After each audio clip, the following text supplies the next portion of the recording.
Hi అండి. ఇప్పుడు మనం మటన్ మసాలా కర్రీ చేసుకుందాము. ఇక్కడ హాఫ్ కేజీ మటన్ తీసుకున్నానండి. చిన్న చిన్న ముక్కలుగా కట్ చేసుకోవాలి. దాని తర్వాత మటన్ని మంచిగా కడుక్కోవాలండి 2 టైమ్స్ అయినా. కడుక్కొని ఒక గిన్నెలోకి తీసుకోవాలండి మనం మటన్ని. ఇప్పుడు తీసుకున్న తర్వాత ఒక 3 ఆనియన్స్ తీసుకున్నాను నేను ఇక్కడ. హాఫ్ కేజీ మటన్ కాబట్టి 3 ఆనియన్స్ కరెక్ట్గా సరిపోతుందండి. వాటిని చిన్న చిన్న ముక్కలుగా కట్ చేసుకోవాలండి. ఒకవేళ మీకు గ్రేవీ ఎక్కువ కావాలంటే ఇంకొక ఆనియన్ కూడా యాడ్ చేసుకోవచ్చు అండి. నాకు ఇది సరిపోతుంది కాబట్టి నేను 3 ఆనియన్స్ మాత్రమే తీసుకున్నాను. ఈ కర్రీ ఎందులోకైనా బాగుంటుందండి. రైస్లోకైనా సరే, చపాతీలోకైనా సరే. అలాగే ఇందులోకి నేను ఆలు కూడా యాడ్ చేస్తున్నానండి. టేస్ట్ బాగుంటుందండి ఆలు వేసి చేస్తే కూడా మటన్. ఒకవేళ మీకు ఇష్టం లేకపోతే ఇది వేయకుండా కూడా చేయొచ్చండి కర్రీని. మేమైతే వేసుకున్నాము, మీ ఇష్టం అండి. ఇది ఆప్షన్ మాత్రమే, వేసుకుంటే వేసుకోండి లేకపోతే లేదు. ఆలు కూడా 3 తీసుకున్నానండి, మీడియం సైజువి. హాఫ్ కేజీ మటన్ కాబట్టి ఇది సరిపోతుందండి మనకు. చిన్న చిన్న ముక్కలుగా కట్ చేసుకోవాలి ఇది కూడా.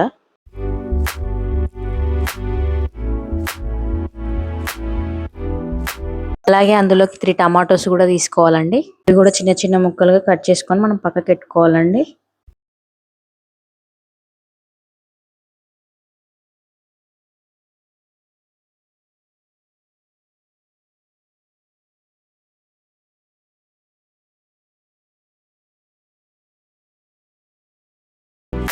అన్ని కట్ చేసుకొని పెట్టుకున్నాం కదండి. స్టవ్ వెలిగించుకొని కుక్కర్ పెట్టుకోవాలండి. నేను ఇక్కడ 3 టేబుల్ స్పూన్స్ ఆయిల్ వేస్తున్నానండి. మీ టేస్ట్కి తగ్గట్టు మీరు వేసుకోండి. ఆయిల్ హీట్ ఎక్కిన తర్వాత మనం ఆనియన్, పచ్చిమిర్చి ముందుగా కట్ చేసి పెట్టుకున్నాం కదండి, అవి వేసుకోవాలి అందులో. వేసుకొని దాన్ని ఒకసారి కలుపుకోవాలండి మనము. ఆనియన్, పచ్చిమిర్చి ఆయిల్లో కలిసేలాగా ఒక 1 మినిట్ కలుపుకోవాలండి. కలుపుకున్న తర్వాత మనం ఇప్పుడు ఒక స్పూన్ సాల్ట్ వేసుకోవాలండి. అలాగే హాఫ్ స్పూన్ పసుపు కూడా వేసుకోవాలండి. అవి వేసిన తర్వాత మళ్ళీ కలపాలండి మనము.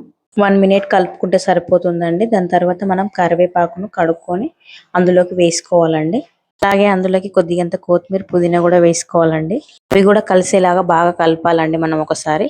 ఇది కూడా ఒక 1 మినిట్ మగ్గించాలండి. మగ్గించిన తర్వాత 1 టేబుల్ స్పూన్ అల్లం వెల్లుల్లి పేస్ట్ వేసుకోవాలండి. అల్లం వెల్లుల్లి పేస్ట్ వేసిన తర్వాత పచ్చివాసన పోయేంత వరకు మనం కలుపుకోవాలండి. దాని తర్వాత ముందుగా కడిగి పెట్టుకున్న మటన్ని మనం అందులో వేసుకోవాలండి. ఆ మటన్ వేసిన తర్వాత మనం ఒకసారి బాగా కలపాలండి. 1 మినిట్ అయినా కలుపుకోవాలండి మటన్ని మనము. ఇందాక ఉప్పు, పసుపు వేసాం కదండి, అది బాగా పట్టుకునేలాగా కలుపుకోవాలి మనం మటన్ని.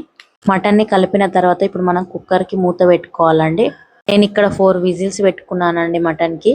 మటన్ లేతగానే ఉంది కాబట్టి 4 విజిల్స్ సరిపోతాయండి. ముదిరిన కూర కూడా ఉంటుంది కదండి, దానికి 5-6 విజిల్స్ అయితే సరిపోతుందండి. నేను ఇక్కడ లేతదే కాబట్టి 4 విజిల్స్ మాత్రమే పెట్టుకున్నాను. ఇక్కడ మటన్ చూడండి 4 విజిల్స్ అయిపోయినాయి, ఉడికింది. మళ్ళీ ఒక 2 మినిట్స్ ఉడికించుకున్న తర్వాత అందులోకి గరం మసాలా వేసుకోవాలండి మనము. గరం మసాలా 1 స్పూన్, ధనియాల పొడి కూడా 1 స్పూన్ వేసుకున్నానండి. అవి కూడా బాగా కలుపుకోవాలండి మనము మటన్కి పట్టేలాగా.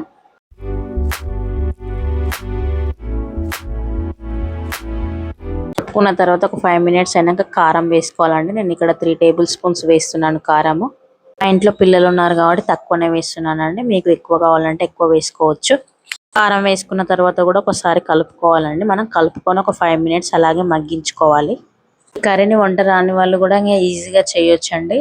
ఒకసారి తిన్నారంటే మళ్ళీ మళ్ళీ చేసుకొని తినాలనిపిస్తుంది, అంత టేస్టీగా ఉంటుంది. అలాగే మనం ముందుగా కట్ చేసి పెట్టుకున్న ఆలు, టమాటోని కూడా అందులో వేసుకోవాలండి.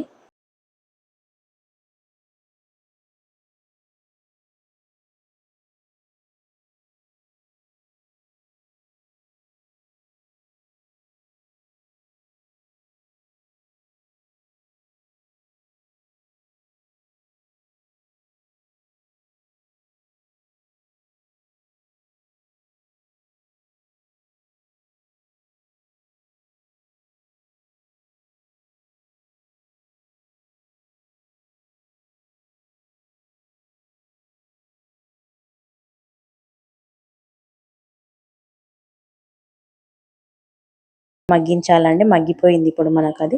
ఇప్పుడు మనం కర్రీలోకి మసాలా చేసుకుందామండి. కొబ్బరి, గసాలు, జీడిపప్పు, బాదం వేసుకొని మిక్సీకి పట్టుకొని మనం ఆ పేస్ట్ అందులో వేసుకోవాలండి. వేసుకున్న తర్వాత మొత్తం కర్రీలో కలిసేలాగా కలుపుకోవాలండి మనం ఒక 2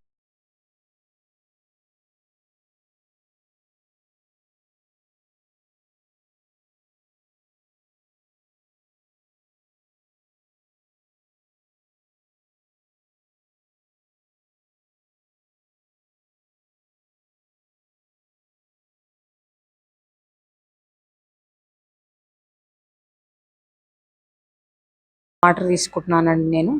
వాటర్ పోసిన తర్వాత ఒక 15 మినిట్స్ బాగా మగ్గించుకోవాలండి మనం మటన్ని. మళ్ళీ ఒకసారి మటన్ని మొత్తం కలుపుకోవాలండి. కలుపుకోకపోతే మసాలా వేసాం కదా, కొద్దిగా అంత అడుగు పడుతుంది పైన గ్రేవీ ఉన్నా కానీ. కాబట్టి మనం కలుపుకుంటూ ఉండాలి మధ్య మధ్యలో. దాని తర్వాత మళ్ళీ నేను అందులోకి కొద్దిగా అంత చింతపండు రసాన్ని కూడా పోస్తున్నానండి. నిమ్మకాయ సైజ్ అంత చింతపండు తీసుకున్నానండి నేను ఇక్కడ. అందులో కొద్దిగంత కొత్తిమీర కూడా వేసుకుంటున్నానండి. మనం ఫస్ట్ లో వేసుకున్నాం కదా, లాస్ట్ లో కూడా కొద్దిగంత వేసుకుంటున్నాను ఫ్లేవర్ కోసం. అలాగే అందులోకి కొద్దిగంత మటన్ మసాలా కూడా వేస్తున్నానండి. ఆప్షన్ ఇది, వేసుకుంటే వేసుకోండి లేకపోతే లేదు. ఇంతేనండి, మటన్ కర్రీ రెడీ అయిపోయింది. ఇంకా స్టవ్ ఆఫ్ చేసుకోవాలండి, ఇంకా ఎక్కువసేపు ఉంటే తిక్కుగా అయిపోతుంది. ఇప్పుడు చూడండి ఎంత తిక్కు గ్రేవీ లాగా ఉందో కర్రీ. ఇది అన్నంలోకైనా చపాతీలోకైనా బాగుంటుందండి. ఇంకా జొన్న రొట్టెలోకి సూపర్ ఉంటుంది. ఓకేనండి, బాయ్. మరో రెసిపీతో మీ ముందుకు వస్తాను నేను. నచ్చితే ఒక లైక్ వేసుకోండి, అలాగే ఎలా ఉందనేది కామెంట్ కూడా పెట్టండి. ఇంకా మీ ఫ్రెండ్స్ కూడా షేర్ చేయండి. అలాగే సబ్స్క్రైబ్ కూడా చేసుకోండి. Swapnasri Swapna, please subscribe to my channel. ఇంకో రెసిపీతో మీ ముందుకు వస్తానండి నేను. మీకు ఇంకా ఏదైనా రెసిపీ కావాలంటే కామెంట్ పెట్టండి, అది కూడా నేను చేస్తానండి. బాయ్ అండి, మర్చిపోకండి సబ్స్క్రైబ్ చేసుకోండి స్వప్నశ్రీ స్వప్న ఛానల్ని. మీ విలువైన టైంను మా కోసం కేటాయించినందుకు థ్యాంక్స్ అండి. అలాగే నా ఛానల్ని ఫాలో కావాలని కోరుకుంటున్నానండి.